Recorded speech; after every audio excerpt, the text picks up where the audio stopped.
आगे बढ़ते हैं अपने रेक्टिफिकेशन ऑफ एरर्स की टॉपिक में। ये वाला टॉपिक जो आज अपन समझेंगे उसके अंदर what if the error is known in the next accounting period. ठीक है, नेक्स्ट अकाउंटिंग पीरियड में हमको अगर गलती पकड़ में आती है तो उसका कैसे रेक्टिफिकेशन करेंगे वो अपन समझते हैं आज के सेशन के अंदर।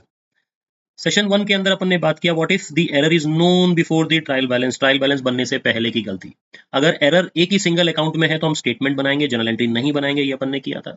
अगर एरर आपके दोनों अकाउंट्स में है तो हम लोग क्या करेंगे, उसका एक जर्नल एंट्री बनाएंगे। उसके साथ में हमने एक एक्सेप्शन भी किया था फर्स्ट सेशन के अंदर, जिसके अंदर अपन ने कहा कि if the rectification impacts only to debit sides या ओनली टू क्रेडिट साइड्स, तो हम लोग क्या करेंगे, उसको दो स्टेटमेंट बना के करेंगे। अभी भी अगर समझ में नहीं आता है तो पार्ट 1 का वीडियो एक बार वापस चेक कर लेना, वेरी इंपॉर्टेंट, एग्जामिनेशन में कंफ्यूजन नहीं होना है हमको। पार्ट 2 में हमने देखा था what if the error is known after preparation of trial balance. Trial balance बन गया है, अब अगर हमको गलती समझ में आई है तो किस तरीके से हम उस गलती का सुधार करेंगे, वो हमने पार्ट 2 में देखा था। उसके अंदर हमने देखा कि एक सस्पेंस अकाउंट बनेगा, ठीक है, और उसके बाद में हर एरर को आप जर्नल एंट्री के माध्यम से ही ठीक करेंगे। फर्स्ट के अंदर you had two options, option A statement, option B journal entry. Second part के अंदर हमारे पास में कोई भी ऑप्शन नहीं था, हमें कंप्लीट जर्नल एंट्री बना के ही उसको ठीक करना पड़ा, रेक्टिफिकेशन करना पड़ा। तो रूल हमारा क्या है, दोनों में सही एंट्री को सही कर दो, गलत एंट्री को रिवर्स कर दो। इसी रूल से अपन ने पार्ट 1 और पार्ट 2 के क्वेश्चंस किए हैं।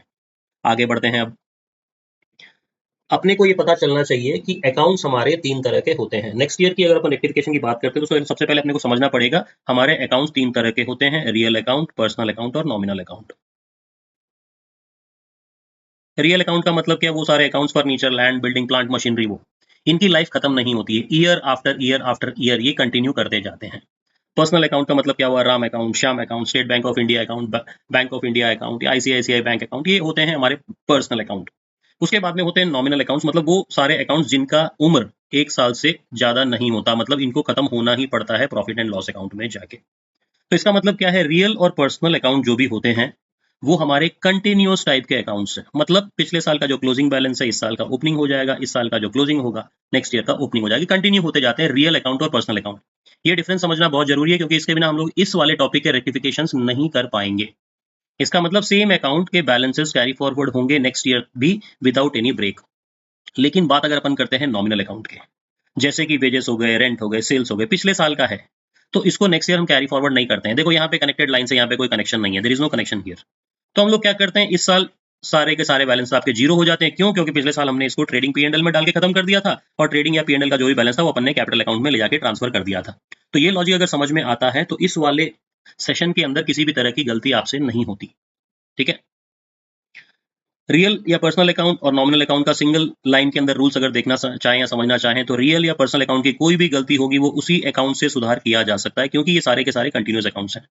लेकिन नॉमिनल अकाउंट की कोई भी गलती अगर पकड़ में आती है तो हमें क्या करना पड़ेगा, पी&एल अकाउंट की जगह पी&एल एडजस्टमेंट अकाउंट के माध्यम से इसको अपने को ठीक करना पड़ेगा, profit and loss adjustment account. यही वो चीज है जो आज पूरे टॉपिक को हम डिसाइड करेंगे। समझने वाली बात यह है कि रियल अकाउंट को सुधार कर रहे हो या पर्सनल अकाउंट को कर रहे हो या नॉमिनल अकाउंट को कर रहे हो। ठीक है, सस्पेंस अकाउंट की अगर अपन बात करते हैं तो सस्पेंस अकाउंट बहुत सारे स्टूडेंट्स को लगता है कि सस्पेंस अकाउंट सिर्फ पार्ट 2 में था, ट्रायल बैलेंस डिसएग्री होने के तुरंत बाद ही उसे यूज करते हैं, उसके बाद में नहीं, ऐसा गलत है। क्यों? कि सस्पेंस अकाउंट भी खुद एक कंटिन्यू आइटम है जब तक कि वो खत्म नहीं हो जाता। It is also of continuous nature similar to real and personal account. जैसे रियल और पर्सनल अकाउंट का बैलेंस जब तक जीरो नहीं होता है तब तक वो कैरी फॉरवर्ड होता जाता है आगे से आगे, आगे से आगे, आगे से आगे। तो सस्पेंस अकाउंट भी जो बैलेंस है जब तक वो बैलेंस जीरो नहीं होता है हम उसे आगे कैरी फॉरवर्ड करेंगे। तो रूल्स कौन सी बात समझ में आती है हमको, सबसे पहला नॉमिनल अकाउंट जो कि क्लोज हो गया ठीक करने के लिए पी&एल एडजस्टमेंट अकाउंट यूज करेंगे। दूसरी बात, अगर आपको कोई साइड का नहीं पता तो वो साइड में जैसे अपन ने पहले समझा था सस्पेंस अकाउंट से ही हम उसे ठीक करेंगे। ये दोनों रूल्स आपको समझना पड़ेगा इस वाले सेशन के लिए। अब अपन एग्जाम्पल के माध्यम से इसको समझते हैं। सबसे पहले क्या कहता है, furniture purchase last year from A supplier Ganesh for 1200 was never recorded at all। कौन कौन से अकाउंट है सब इस ट्रांजैक्शन में, एक तो ट्रांजैक्शन है फर्नीचर का और एक हो गया आपका गणेश का। फर्नीचर अकाउंट क्या नेचर है, रियल, गणेश कौन सा है, पर्सनल। हमने अभी समझा था यहाँ पे, ये वाला, यस, रियल और पर्सनल का बैलेंस हमेशा कंटिन्यूस होता है। और नॉमिनल अकाउंट का डिसकंटिन्यू हो जाता है तो उसे हम दूसरे तरीके से ठीक करेंगे। तो यहाँ पे दोनों कौन से हैं, एक रियल है एक पर्सनल, इसका मतलब दोनों को हम कंटिन्यू कर सकते हैं। तो सुधारने की एंट्री क्या करेंगे, वही करेंगे जो एक्चुअल एंट्री होनी चाहिए थी। ये हमने रिकॉर्ड ही नहीं किया, नेवर रिकॉर्डेड। तो रिकॉर्ड कैसे करते हैं, फर्नीचर कभी भी खरीदोगे तो एंट्री क्या होती है आपकी, furniture account debit to Ganesh 1200 being rectification entry pass. ये आपकी सही हो गई। क्यों, क्योंकि यहाँ पे दोनों अकाउंट जो है रियल और पर्सनल नेचर के हैं, और रियल और पर्सनल हमेशा साल दर साल कंटिन्यू करते हैं। इसलिए हम क्या करेंगे, इसको उसी तरीके से रेक्टिफाई करेंगे जैसे अपन ने पहले समझा था, इसमें कुछ भी नया नहीं है। दूसरा अपन देखते हैं, payment of ₹600 to a creditor Rekha last year was posted to her account as 450 personal account but no known counterpart. इसका मतलब दूसरे का अपने को कुछ पता नहीं है। इसका मतलब क्या हुआ, रेखा को 600 डेबिट होना चाहिए था, 450 ही हुआ है, 150 रुपीज कम हमने डेबिट किए हैं रेखा को। रेखा क्या है, एक पर्सनल अकाउंट है। पर्सनल अकाउंट हुआ तो क्या हुआ, कंटिन्यूस अकाउंट हो गया। तो कंटिन्यूस है तो क्या करेंगे, सीधा नाम से अपन रेक्टिफाई कर देंगे। दूसरा अकाउंट कौन सा है, दूसरा अकाउंट हमें नहीं पता। तो नहीं पता तो ये एक प्योर पोस्टिंग अमाउंट का गैप है, बिल्कुल जैसे अपन ने पार्ट 2 में समझा था। कोई स्पेसिफिक दूसरा अकाउंट नहीं मिला, इसलिए हम क्या करेंगे, सस्पेंस अकाउंट को ले आएंगे अगले साल भी। रेक्टिफिकेशन एंट्री क्या हो जाएगी, रेखाज अकाउंट डेबिट। रेखा के अकाउंट को कम डेबिट किया था, जितना कम किया अभी बढ़ा देते हैं। दूसरा हमें नहीं पता, तो नहीं पता तो क्या करेंगे, यहाँ पे सस्पेंस अकाउंट लिख देंगे। ठीक है, बीइंग रेक्टिफिकेशन एंट्री पास 150 समझ में आती है यहाँ तक। अगर केवल एक ही अकाउंट में गलती पकड़ में आती है नेक्स्ट ईयर, तो हम दूसरे अकाउंट को फुलफिल करने के लिए क्या करेंगे, सस्पेंस अकाउंट का सहारा लेंगे। जैसे अपन ने पहले किया था वैसे ही अभी भी करेंगे। आगे बढ़े जरा। अगला कहता है, depreciation of 300 on machinery for the last year was not provided at all. Depreciation account is closed, machinery account is continuous. Depreciation account कौन सा है, ये नॉमिनल अकाउंट है। नॉमिनल अकाउंट क्या है, तो क्लोज हो जाता है नॉमिनल अकाउंट आपका। मशीनरी अकाउंट कौन सी है, मशीनरी अकाउंट आपकी रियल अकाउंट है। ठीक है, मशीनरी अकाउंट आपका रियल अकाउंट है। रियल अकाउंट का मतलब क्या हो गया, कंटिन्यूस अकाउंट। तो हम लोग क्या करेंगे, मशीनरी को कम करना है तो 2 मशीनरी कर देंगे। डेप्रिसिएशन को हमें डेबिट करना था, डेप्रिसिएशन अकाउंट तो बंद हो गया। जब बंद हो गया तो अपन क्या करेंगे, P&L एडजस्टमेंट अकाउंट से इसको एडजस्ट करेंगे। याद करना, अगर दूसरा अगर आपको पता ही नहीं होता तो हम लोग क्या करते, सस्पेंस अकाउंट से करते। लेकिन अगर आपको पता है नॉमिनल अकाउंट है तो हम क्या करेंगे, P&L एडजस्टमेंट अकाउंट से हम उसकी एंट्री कर देंगे। तो हमारी जर्नल एंट्री क्या हो जाएगी, P&L adjustment account debit to machinery account 300। समझ में आती है बात। अगला देखते हैं। अगला है sale of 500 to a customer Farida. Last year was correctly entered in sales book, sales book में तो लिख दिया, but posting to her account was missed. Posting to her account was missed. ठीक है, सेल्स अकाउंट तो सही था लास्ट ईयर, उसमें कुछ गलत था ही नहीं, तो उसे टच करने की भी जरूरत नहीं है। सिर्फ फरीदा का पर्सनल अकाउंट में पोस्टिंग रह गई थी। पर्सनल अकाउंट कंटिन्यूस होता है, उसके नाम से अपन रेक्टिफाई कर सकते हैं, लेकिन दूसरा साइड अपने को पता ही नहीं है। सेल्स सही सही अपन ने लिख ही दिया था। तो यहाँ पे पूरा का पूरा गैप है, उस गैप को कैसे भरेंगे हम लोग, सस्पेंस अकाउंट से। तो रेक्टिफाइंग एंट्री क्या हो जाएगी हमारी, Farida's account debit to suspense account. समझने वाली बात यह है कि P&L एडजस्टमेंट कहाँ आएगा, सस्पेंस अकाउंट कहाँ आएगा। ये अगर समझ में नहीं आया तो ये टॉपिक अभी भी आपको कंफ्यूजन रहेगा। वापस एक बार समझा देता हूँ। यहाँ पे कहता है कि सेल 500 का जो हुआ था सेल्स बुक में तो अपन ने सही किया, लेकिन फरीदा के अकाउंट में गलत कर दिया। मतलब वन साइड ही हमारा प्रॉब्लम था, तो सेकंड साइड प्रॉब्लम को ठीक करने के लिए हमने सस्पेंस अकाउंट लिख दिया। यहाँ पे क्या था, डेप्रिसिएशन भी नहीं लिखा, मशीनरी भी नहीं लिखा। डेप्रिसिएशन तो बंद हो गया क्योंकि डेप्रिसिएशन नॉमिनल अकाउंट है, मशीनरी चालू रहेगा। तो मशीनरी के अकाउंट से अपन ने तो लिख दिया। दूसरा अकाउंट जो बंद हो गया उसके लिए अपन क्या यूज करेंगे, profit and loss adjustment use करेंगे। यहाँ पे दूसरा अपने को पता ही नहीं था, जब पता नहीं होता तो क्या करते हैं, सस्पेंस अकाउंट को यूज करते हैं। आती है बात समझ में। ठीक है,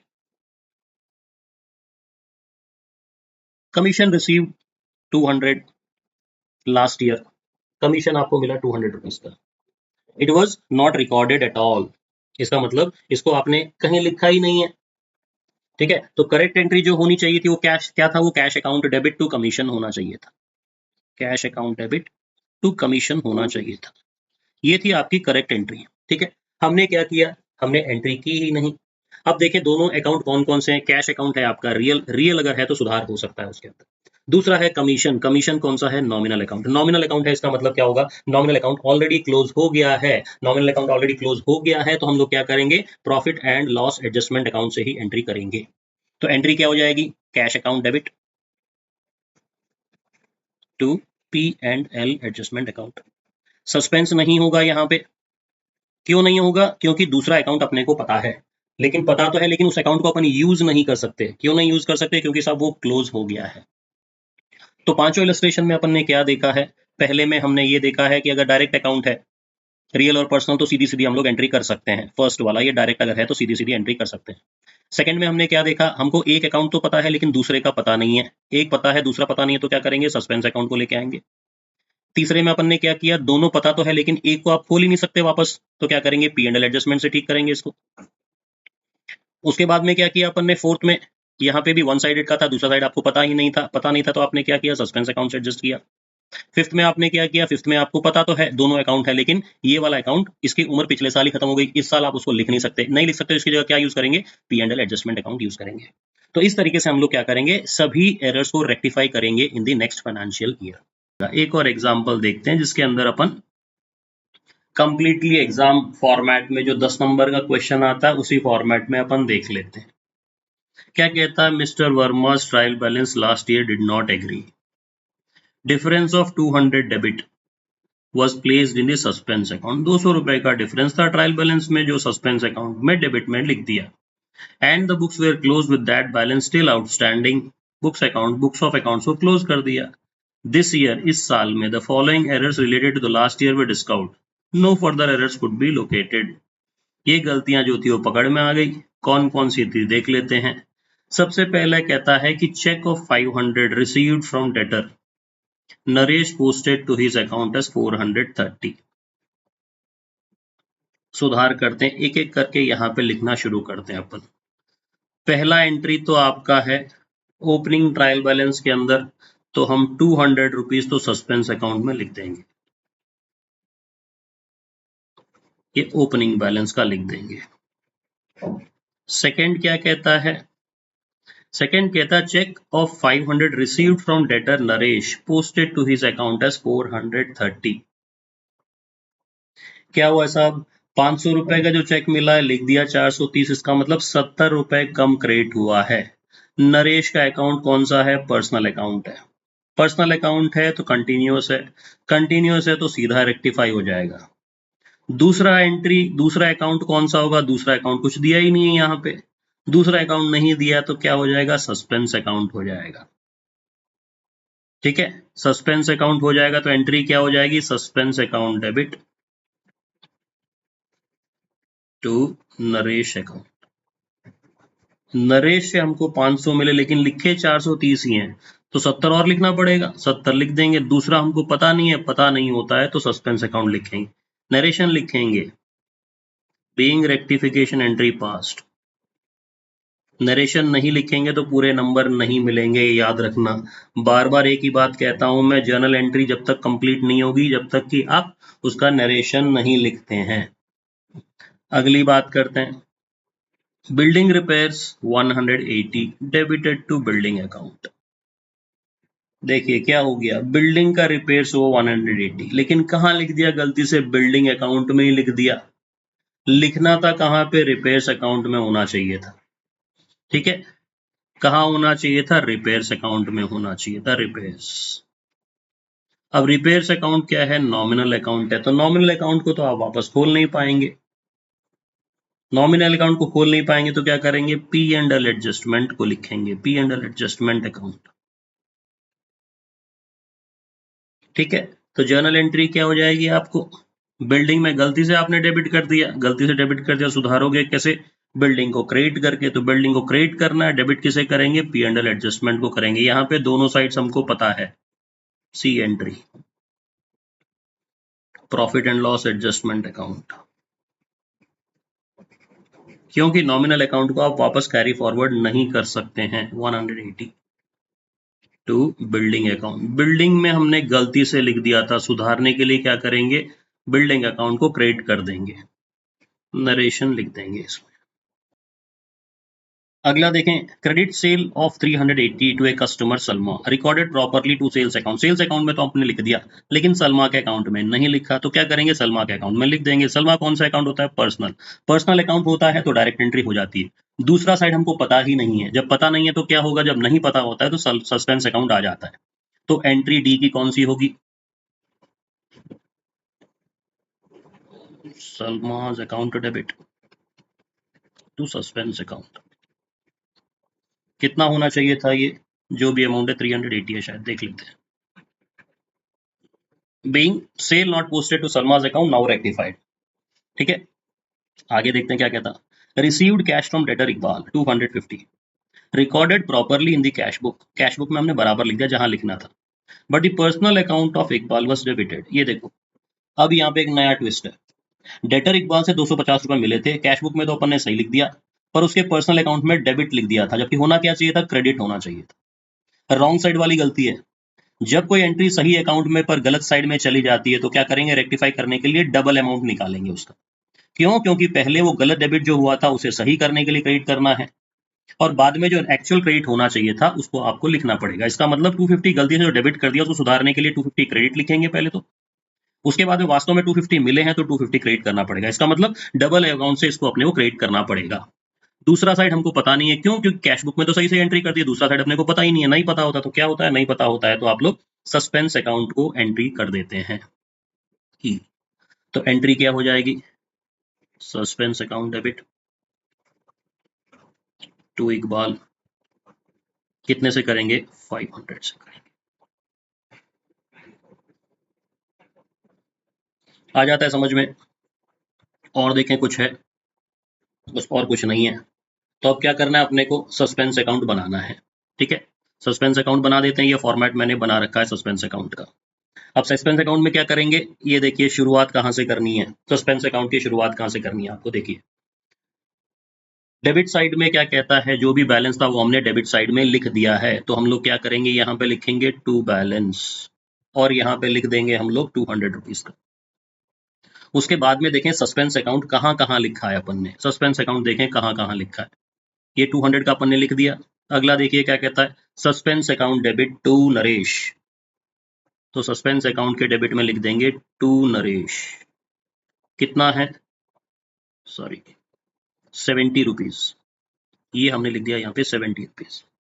ठीक है, उसके बाद में और अगली एंट्री सस्पेंस की देखिए कौन सी है, यहाँ पे सस्पेंस नहीं है, ये रहा सस्पेंस 380, तो यहाँ पे लिख देंगे बाय बैलेंस 380।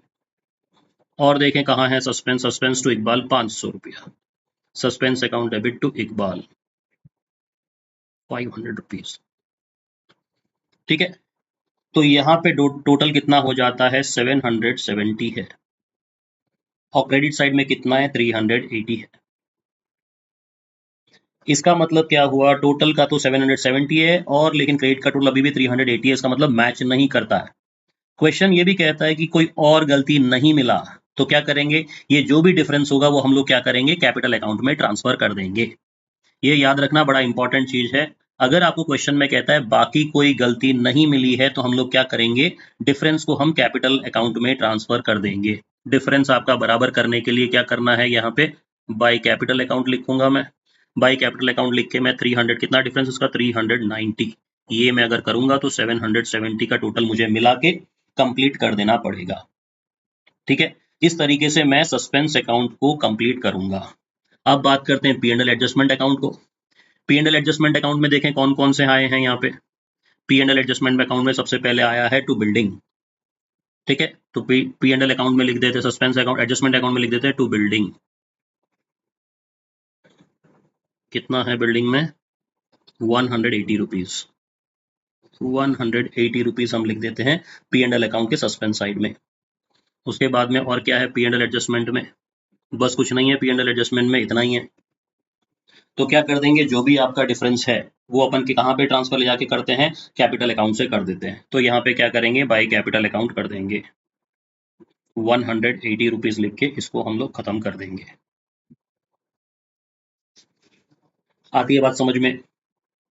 तो हमें क्या करना है, सस्पेंस अकाउंट और P and L adjustment account को जो भी अपन क्लोज करेंगे वो क्लोज किस हिसाब से करना है, कैपिटल अकाउंट से एडजस्ट करके क्लोज कर देना है। अगर प्रोपराइटर है तो सारा का सारा अमाउंट उसी में चला जाएगा, अगर पार्टनर है तो पार्टनर्स के प्रॉफिट शेयरिंग रेशियो में हम इसे बांट देंगे। आती है बात समझ में।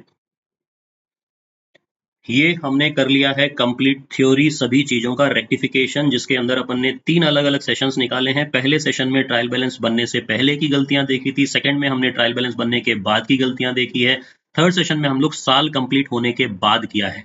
नेक्स्ट 2 पार्ट जो हमारे होंगे, पहले में हम लोग एमसीक्यूज और ट्रू फॉल्स करेंगे और सेकंड में हम फुल प्रैक्टिकल क्वेश्चंस करेंगे। तो ये मतलब ये फोर्थ सीरीज हो जाएगा, फिर फोर्थ पार्ट हो जाएगा, ये फिफ्थ पार्ट हो जाएगा। तो उससे क्या है, हमें थ्योरी प्लस प्रैक्टिकल सभी का पूरा ज्ञान हो जाएगा। ठीक है, thank you so much and bye.